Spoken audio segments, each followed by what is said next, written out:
Ah, a bear in his natural habitat. A Studebaker.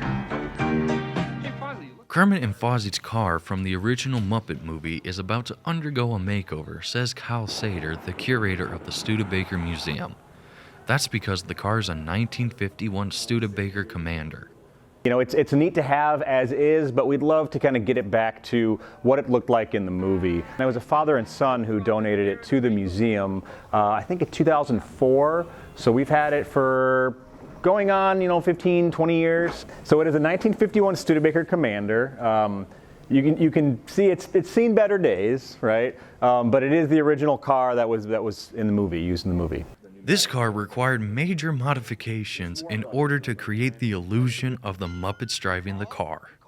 So there would be somebody operating it from the trunk. There is a steering wheel set up, and the person would be crouched back in the trunk, and a camera set inside this sort of bullet nose in the front, allowing them to see where they were going via like a small monitor in the trunk.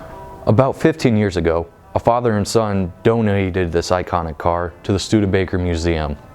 Before then, it had been sitting in a back lot exposed to the elements, which caused sun damage and washed off much of the paint. It's been around, it's had some weathering, some damage done to it. We're trying to raise $175,000 to bring the car back up to the as sort of seen on screen condition, and also get it operable. A replica Fozzie Bear is being made by a professional puppet maker.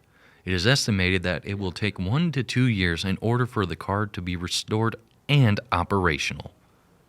For the Big Whoop, I'm Andrew Mesecar.